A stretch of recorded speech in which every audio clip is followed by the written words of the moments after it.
दोस्तों, हमने अपने बड़े बुजुर्गों से अक्सर सुना है कि हर व्यक्ति को अपने कर्मों का फल जरूर मिलता है। अच्छे कर्मों का फल कभी किसी को पहले या कभी किसी को बाद में मिलता है, लेकिन मिलता जरूर है।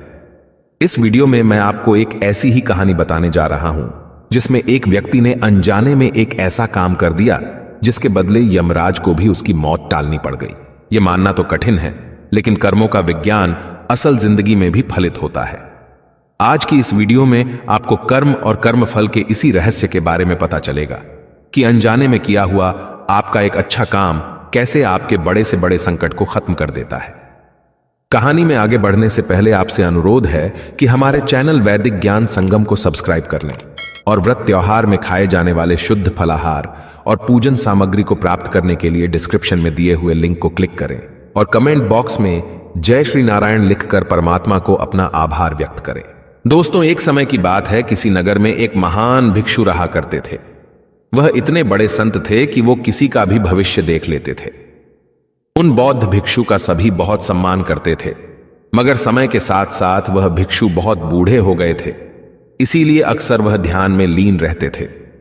जब वो ध्यान करने बैठते थे तो 2 से 3 दिनों तक लगातार ध्यान में ही रहते थे और इसी अवस्था में वो आने वाले भविष्य को भी देख लेते थे। वैसे तो उनके कई शिष्य थे, लेकिन उन्हें एक शिष्य बहुत ही प्रिय था।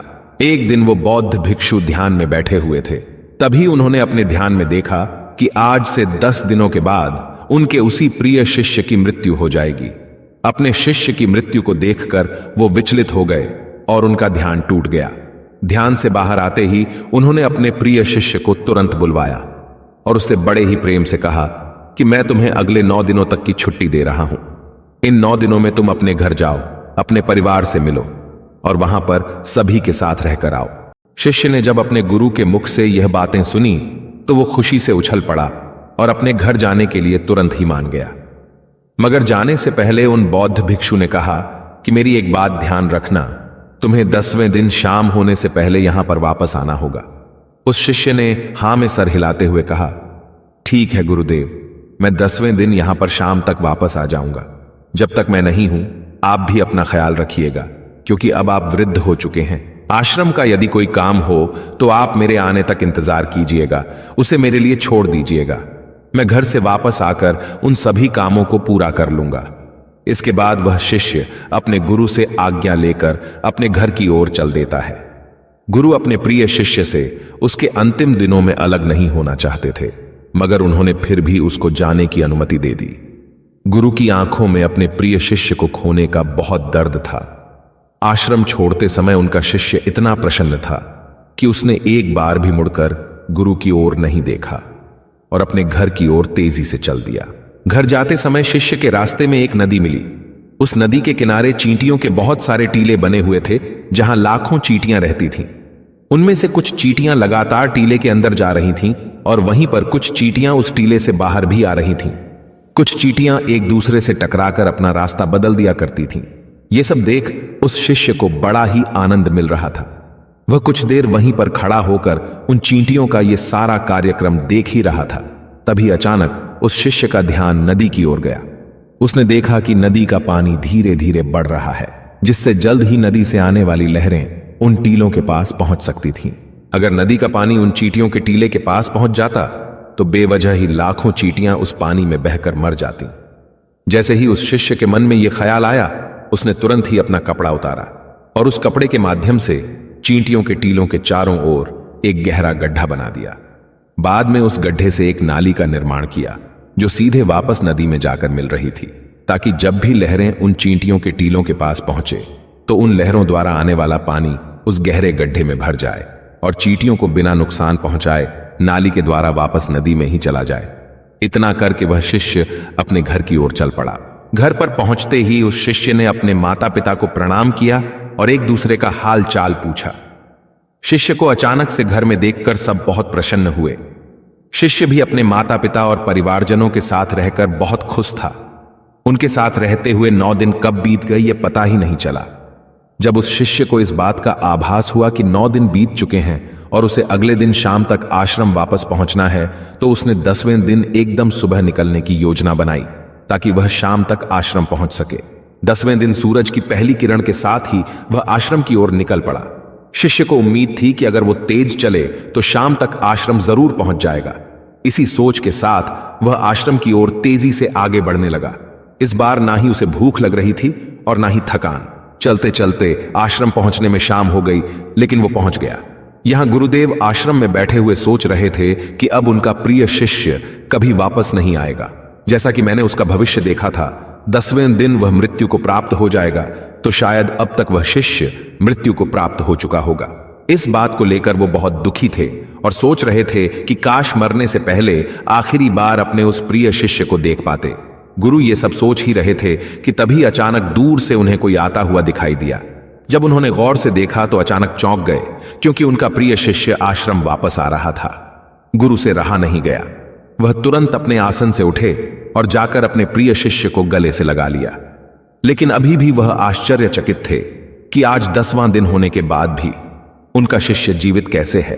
वह यह जानना चाहते थे कि उनका देखा हुआ भविष्य गलत कैसे हो गया। उन्होंने अपने शिष्य से पूछा कि जब तुम यहां से 10 दिन पहले गए थे, तब से तुमने क्या क्या किया, मुझे बताओ। तब शिष्य ने चींटियों वाली बात भी अपने गुरु को बताई। यह सुनते ही गुरुवर समझ गए कि उनके शिष्य ने उन लाखों चींटियों की जान बचाई थी और इसी नेक काम के बदले उनके शिष्य को एक लंबा और खुशहाल जीवन प्राप्त हुआ है। अपने प्रिय शिष्य के मुख से इन बातों को सुनने के बाद उन महात्मा ने कहा कि कर्मों का विज्ञान असल जिंदगी में भी फलित होता है। उस शिष्य ने अपने गुरुवर से पूछा कि आप क्या कह रहे हैं, मैं समझ नहीं पाया। तब गुरु ने अपने शिष्य से वो सारी बातें बता दी जो उन्होंने ध्यान में देखा था। जब शिष्य ने वो सारी बातें सुनी तो उसके मन में एक सवाल आया। उसने अपने गुरु से कहा, हे गुरुवर, जब आपने ध्यान में ये सब पहले ही देख लिया था तो आपने मुझे इसके बारे में बताया क्यों नहीं? जब आपको यह पता था कि कर्म इस तरह से काम करते हैं तो आपने मुझसे पहले ही कोई अच्छा कर्म क्यों नहीं करवाया जिससे मेरी मृत्यु टल जाए? इसलिए कृपा करके मुझे यह बताइए कि आपने ऐसा क्यों नहीं किया। मैंने तो अनजाने में ही उन चींटियों की मदद कर दी थी, जिसके परिणाम स्वरूप आज मैं आपके सामने जिंदा खड़ा हूं। अपने प्रिय शिष्य की बातें सुनकर गुरु मुस्कुराए और कहने लगे कि यदि मैं तुम्हें इसके बारे में बता देता तो तुम्हारे मन में एक लालच होता। जब तुम अपना जीवन बचाने के लिए वो कर्म करते तो वो फलित नहीं होता, क्योंकि उसमें तुम्हारा स्वार्थ होता। जब हम किसी कर्म को बिना किसी लालच के करते हैं तो सच्चे अर्थों में वही सत्कर्म है। ऐसे काम बिना कुछ पाने की इच्छा से किए जाते हैं और ऐसे ही कर्म फलीभूत होते हैं।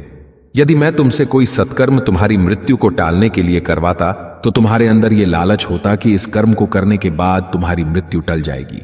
तुम अपना जीवन बचाने के उद्देश्य से उस कार्य को करते जिसमें तुम्हारा लालच भी जुड़ा होता, जिसके परिणाम स्वरूप तुम्हें उस कर्म का पूरा लाभ नहीं मिलता। दोस्तों, इस कहानी से हमने सीखा कि किसी भी कर्म को यदि आप बिना लाभ के, बिना स्वार्थ के करते हैं तो उसका फल आपको हमेशा अच्छा ही मिलता है। इसलिए किसी सत्कर्म से आपको क्या लाभ मिलेगा, यह सोचने के बदले अगर आप किसी भी कर्म को पूरा मन लगाकर करेंगे तो आपका हित होना निश्चित है। आप खुद एक बार सोचकर देखिए, जब आप किसी मंदिर में जाते हैं तो आपके मन में कुछ न कुछ पाने की इच्छा अवश्य रहती है।